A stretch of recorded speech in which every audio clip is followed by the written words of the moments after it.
Is it in America's national interest to defend Taiwan, an island less than 100 miles off the eastern coast of China? Every American president of the last 75 years has had to face this question. Each one has responded in slightly different way, but the bottom line answer they have all given is maybe. Fortunately, this ambiguous commitment has never been put to the ultimate test, but that test might not be far off. The Chinese Communist Party, the CCP, believes that Taiwan belongs to them and has made it very clear that it intends to take control of the island. The Taiwanese, however, hold a different opinion. They want to determine their own destiny. Economically, they've done fine on their own. Despite a population of only 23 million people, Taiwan is now one of the world's leading economies. With a strong industrial base, it is home to the world's most advanced maker of computer chips, Taiwan Semiconductor. Apple, Lockheed, and Google are clients. It is also a well-functioning democracy. China, which isn't a democracy, doesn't care. It wants Taiwan. Does it have a legitimate claim? From time immemorial, the island was inhabited by indigenous people.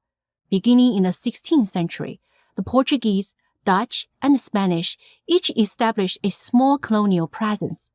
So taken with the island's natural beauty, the Portuguese called it Ilha Formosa, or Beautiful Island. In 1683, the armies of the Qing Empire, the ruling Chinese dynasty at the time, conquered the island, but they didn't do much with it. Life went on as it always had. Then in 1895, Japan colonized Taiwan after defeating China in a bitter war. On the mainland, the Nationalist Party overthrew the Qing dynasty and established the Republic of China, the ROC, in 1911.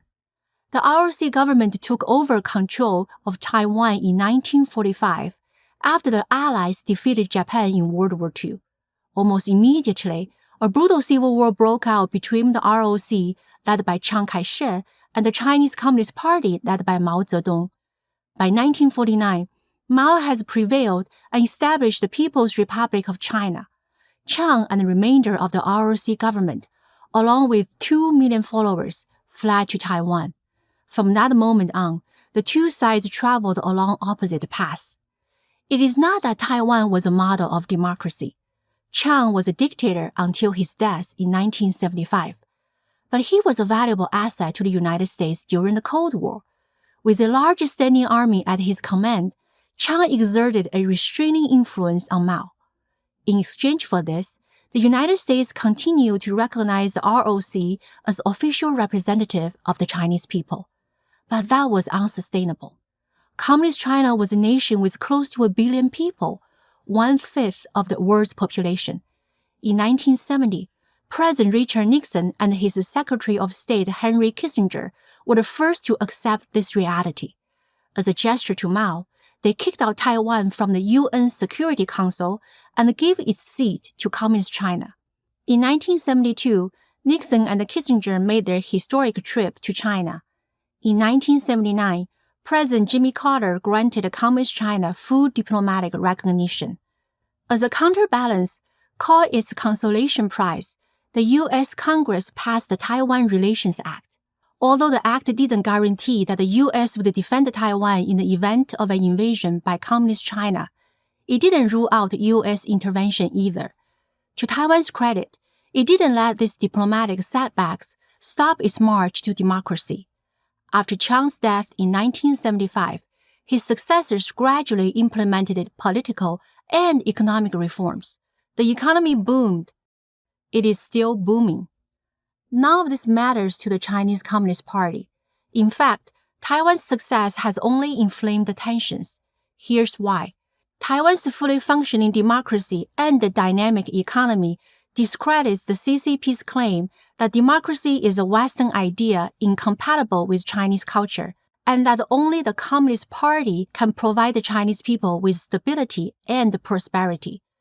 Taiwan is a standing refutation of this obviously false claim. So, is Taiwan worth defending? If the U.S. were to lose access to Taiwan's technology, the economic consequences would be catastrophic. Made-in-Taiwan chips power everything from smartphones to missiles. The island is also strategically located. About a third of global trade passes through the South China Sea. If that were to become a Chinese lake, it would pose a serious threat to global commerce. For these economic and strategic reasons, the defense of Taiwan is in America's national interest. But there's an additional reason to defend Taiwan. We should support our friends. If we don't, we won't have many. And we should support free people against the tyrannies. Taiwan is both a friend and a democracy, a very important one. I'm Helen Raleigh, author of Backlash, How China's Aggression Has Backfired for Prager University. Thank you for watching this video.